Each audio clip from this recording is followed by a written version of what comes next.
Olá, bem-vindas e bem-vindos à nossa conversa de hoje. Vamos mergulhar na vida de uma figura, assim, impressionante da medicina, René Favaloro. É um nome que talvez alguns conheçam, mas a história completa, nossa, é uma mistura forte de inovação, de humanismo e, infelizmente, de um fim trágico. A gente está se baseando aqui num artigo acadêmico, o idealista René Favaloro, que mapeia bem essa trajetória, né? E a ideia é tentar entender esse personagem tão complexo. O médico lá do interior, super dedicado. Isso. O cirurgião que foi pioneiro, que mudou a história do tratamento do coração. E também o homem que bateu de frente com o sistema que, bom, acabou levando ele ao desespero. Exatamente. A história dele é fascinante mesmo. Começa lá atrás, origens humildes, na Argentina. Aí tem essa passagem pelos Estados Unidos, na Cleveland Clinic, que foi transformadora, né? Foi lá que ele criou a famosa cirurgia de ponte de safena. A ponte de safena, que todo mundo já viu falar. Pois é. E depois o retorno para a Argentina com aquele sonho gigante de criar a Fundação Favaloro, um centro de excelência médica e de ensino. Então, bora lá desvendar essa história. Começa em La Plata, Argentina, 1923. Ele nasceu em 14 de julho, num bairro simples, El Mondongo. Família de imigrantes italianos, pai carpinteiro, mãe costureira. Ele sempre falava muito do pai, sabe? Do valor do esforço, da honestidade. Essas influências de casa foram muito fortes desde cedo, né? O artigo menciona a avó materna também, que despertou nele o amor pela natureza, pelo país, tanto que ele dedicou a tese de doutorado para ela. E tinha um tio médico. Parece que ver a rotina desse tio foi o que acendeu a faísca para a medicina. Faz sentido. E aí ele seguiu o caminho, né? Era escola primária, colégio nacional, se formou médico em 49, lá pela Universidade de La Plata, começou no hospital policlínico e já foi se interessando por cirurgia. Sim, ele já estava se encaminhando para a cirurgia torácica. Só que a situação política na Argentina, naquela época, acabou mudando um pouco os planos dele. E aí vem um capítulo que, olha, foi fundamental. A experiência como médico rural.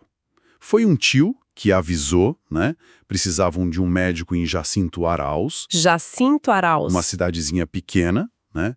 No meio do nada, na Pampa Argentina. Exato, uns 3.500 habitantes. O médico de lá estava doente e Favaloro foi. E ele topou. Chegou lá em 1950. O artigo fala muito desse lado humano dele na prática médica lá. Ele queria conhecer cada paciente, a história de vida, não só a doença. Foi lá que ele casou com a Maria Antônia Delgado, namorada antiga, e depois o irmão mais novo, Juan José, também médico, foi para ajudar. Pois é, essa dupla de irmãos Favaloro fez uma diferença enorme lá em Jacinto Arauz. Pegaram uma casa antiga e transformaram numa clínica, com 23 leitos, bem equipadinha para a época. Mas não era só medicina, sabe? Eles criaram um centro de bem-estar, se meteram em educação, em ação social. Que demais. E o resultado foi impressionante. O artigo diz que caiu drasticamente a mortalidade infantil, a desnutrição, com a ajuda da comunidade toda. Mostra bem, né? O poder da medicina quando está integrada com compromisso local. 12 anos, ele ficou 12 anos lá. É muito tempo de dedicação. Mas, pelo visto, aquela chama da cirurgia, da inovação, continuava acesa, né? Continuava. E uma conversa com um professor antigo, o Mainetti, abriu outra porta.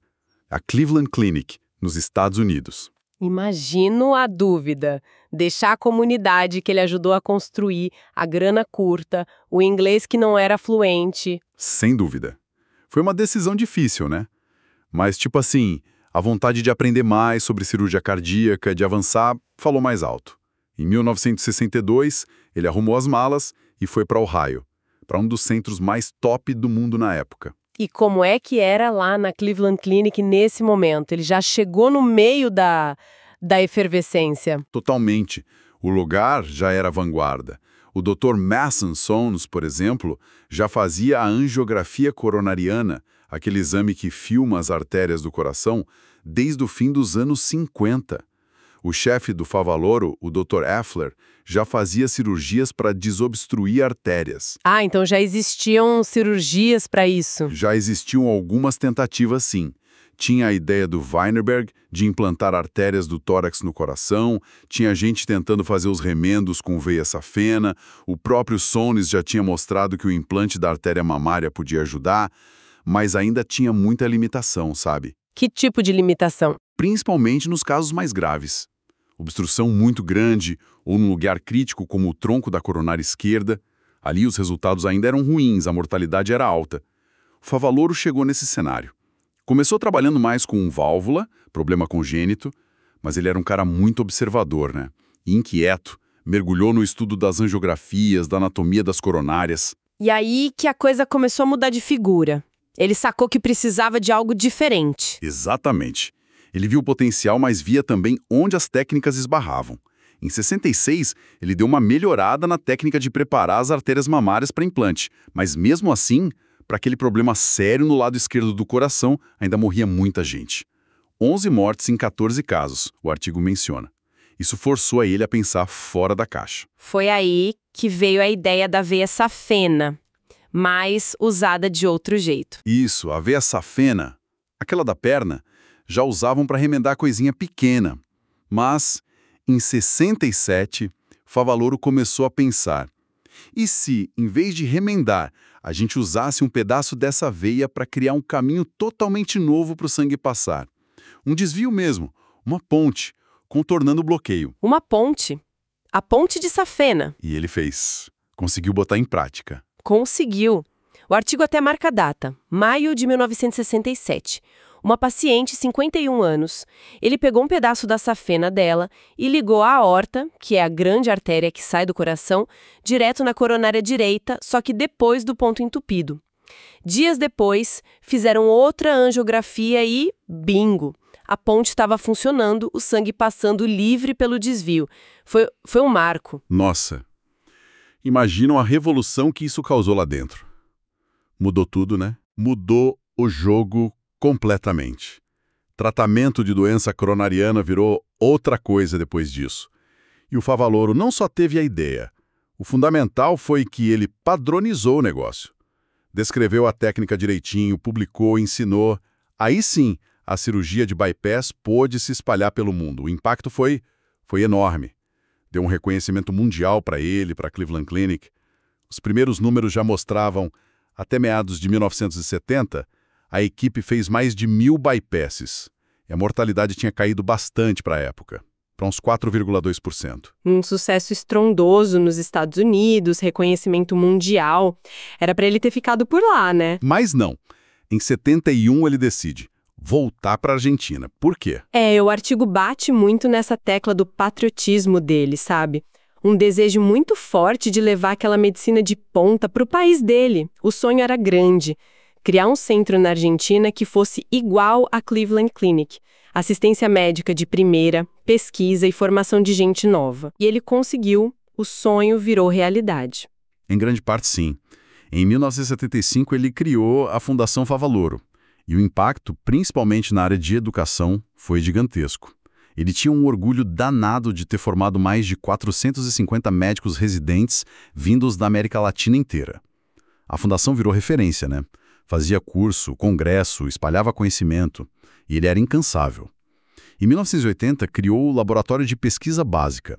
E olha que interessante, no começo, ele tirou dinheiro do próprio bolso para bancar o laboratório. Essa aposta na ciência deu frutos. Foi um dos pilares para criar a Universidade Favaloro, lá em 98. O legado dele ia muito além da cirurgia em si. Parece uma trajetória só de vitórias, né? Revolucionou a cirurgia, voltou, construiu uma instituição respeitada, mas a história tem uma virada sombria no final. O que foi que aconteceu? A Argentina entrou numa crise econômica e política muito pesada, e a Fundação Favaloro, mesmo sendo excelente, não passou ilesa. Começou a acumular dívidas enormes. E o ponto mais crítico, que o próprio Favaloro detalhou na carta que ele deixou... Ele deixou uma carta antes de morrer? Deixou, uma carta longa e muito dura. O problema crucial era que não pagavam a fundação pelos serviços prestados, principalmente órgãos do governo e as obras sociais, que são tipo uns grandes planos de saúde, muitos ligados a sindicatos ou ao governo mesmo. E o que mais ele dizia nessa carta? Olha, ele descreveu um cenário assim, desolador. Diz que o sistema de saúde argentino estava tomado pela corrupção. Contou que era comum pedirem propina, comissão, retorno para mandar paciente para a Fundação Favalor. Ele usou até uma expressão Ana-Ana. Ana, o que significa isso? Pelo que ele descreve, era um esquema de pagar comissão por fora, propina mesmo, para garantir que os pacientes fossem para lá, para garantir cirurgia, procedimento.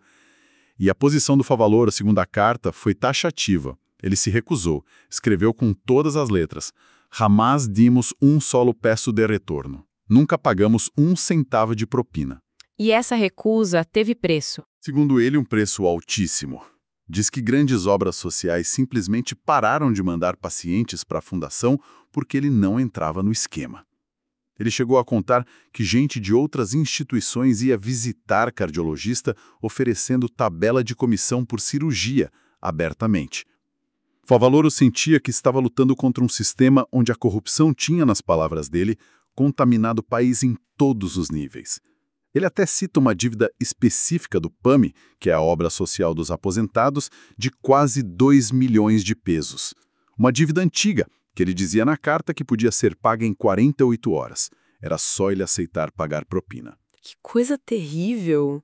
E ele se sentiu pressionado a ceder, a entrar nesse jogo. Muito. Ele conta na carta que sofreu pressão e de gente próxima, gente que trabalhou anos com ele. Diziam para ele se incorporar ao sistema, aceitar as regras para salvar a fundação financeiramente. Chegaram a falar para ele se afastar da gestão, para ele não saber o que estava rolando por baixo dos panos.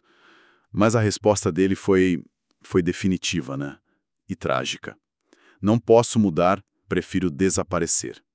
Ele sentia que não dava para trair os princípios de uma vida inteira. Se sentia derrotado por essa sociedade corrupta que tudo controla, como ele escreveu. E junto com isso, tinha o peso da situação financeira da fundação, né? Dívida crescendo, fornecedor sem receber, salário atrasado, gente começando a ser demitida. Ele contou que escreveu cartas pedindo ajuda para autoridades, para empresários. Nenhuma resposta. Um beco sem saída, total pelo visto. E o desfecho? Foi no dia 29 de julho de 2000. René Favaloro tirou a própria vida no apartamento dele, em Buenos Aires. Na carta ele fez uns pedidos finais muito claros.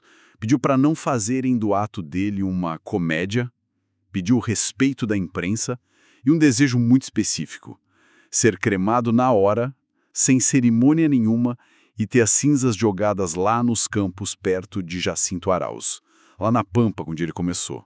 Queria ser lembrado só como um homem bom que continua sendo um médico rural. Nossa, que história! Daquela casa simples em La Plata, passando pela dedicação lá na Pampa, a revolução na cirurgia cardíaca para o mundo todo, o sonho da fundação. E, no fim, essa luta tão desigual contra um sistema que ele não conseguiu vencer. É muito forte. Qual a grande lição que fica disso tudo, afinal? Olha, o legado médico dele é indiscutível. A cirurgia de bypass salvou e salva milhões de vidas. É uma das maiores coisas da medicina do século XX. Mas a história do Favaloro vai além da ciência, né? Ela mostra de um jeito muito brutal essa tensão que pode existir entre o idealismo de uma pessoa, os princípios éticos dela e a pressão do sistema. Principalmente em momentos de crise, de corrupção generalizada. Essa recusa dele em entrar no esquema, né? Mesmo sabendo o custo disso para a instituição que ele amava e, no fim, para a própria vida dele, é de arrepiar. Demais. E é interessante pensar nesse contraste que ele mesmo sentia e que está na carta. O cara era uma lenda nos congressos lá fora, aplaudido de pé, mas se sentia impotente, derrotado, dentro do próprio país, lutando contra o que ele via como um monstro de corrupção. Fica essa pergunta no ar, então. Até que ponto o ambiente, o sistema em que a gente vive, pode moer, pode quebrar até os espíritos mais brilhantes, mais íntegros? O que essa história do Favaloro diz pra gente sobre o valor e talvez sobre o preço terrível de ser íntegro num mundo tão complexo, às vezes tão cínico. É algo pra gente pensar, né? Depois que a gente desliga aqui.